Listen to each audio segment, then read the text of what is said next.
કે કોઈ માત્ર ને માત્ર ગ્રામ્ય વિસ્તારની ખેતીની જમીન ઉદ્યોગોના નામે આ રીતે ખોટી રીતે બિનખેતી કરેલી છે। હું આપના માધ્યમથી જે માત્ર બનાસકાંઠાની આ વિગત છે, પણ હજુ તો બનાસકાંઠા પછી પાટણ હોય, મહેસાણા હોય, ગાંધીનગર હોય, અમદાવાદ હોય, તો ઉત્તર ગુજરાતના 5 જિલ્લાની અંદર એક જ રોડની અંદર 3 થી 4 હજાર કરોડનો ભ્રષ્ટાચાર એ આ રોડની અંદર થવાનો છે। અને આને આ રીતે જેમ બનાસકાંઠામાં જે રીતે બિનખેતી કરાવી, આવીને આવી પાટણમાં પણ છે, ત્યાં મહેસાણા, ત્યાં ગાંધીનગર અને અમદાવાદ। આ બાબતનું ધ્યાન એ ગઈકાલે કેન્દ્રીય મંત્રી નીતિન ગડકરી સાહેબને મળીને એમને તમામ વિગતો આપી છે। કેન્દ્રના જે સેક્રેટરી ઉમાકાંત કરીને છે એમને પણ મળીને રૂબરૂ મુલાકાત લઈને આ તમામ વિગતોથી માહિતગાર કર્યા છે।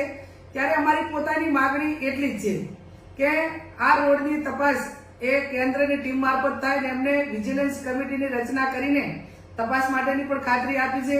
અને બીજી અમારી માગણી છે કે આ જે કરોડોપતિ લોકો છે એમને ખોટો ભ્રષ્ટાચાર કરીને આટલા લાખો કરોડો રૂપિયા એ રાતોરાત સરકાર પાસેથી લઈ લીધા હોય અને ખેડૂતોને વર્તમાન જે જમીનનું વેલ્યુએશન છે, માર્કેટ ભાવ છે, વર્તમાન જે 2025ની જંત્રી છે એ પ્રમાણે પણ આપવામાં આવતા નથી।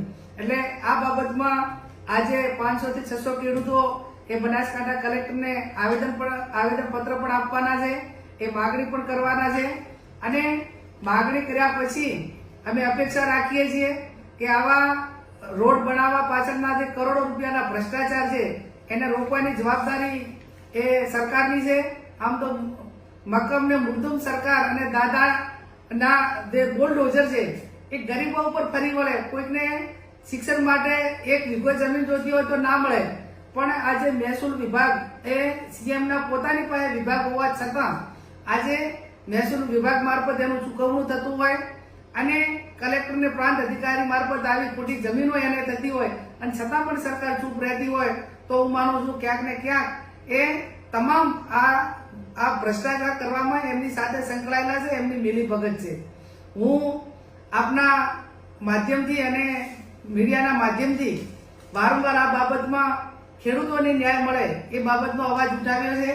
અમે સડકથી કરીને સંસદ સુધી આ બાબતમાં ખેડૂતોને ન્યાય અપાવવા માટે લડીશું અને ભારતીય જનતા પાર્ટીના જે આગેવાનો હોય એ આમ તો બહુ મોટી મોટી વાતો કરે કે અમે લોકોની સેવા માટે જાહેર જીવનમાં આવ્યા છીએ, પણ તમે કોની સેવા માટે કરીને આવ્યા છો એ આ ભ્રષ્ટાચાર ઉપરથી નક્કી થાય છે। મેં અગાઉ કીધું એમ કે જ્યારે જરૂર પડે ત્યારે એમના નામ એ મીડિયા સમક્ષ કે જાહેર સભામાં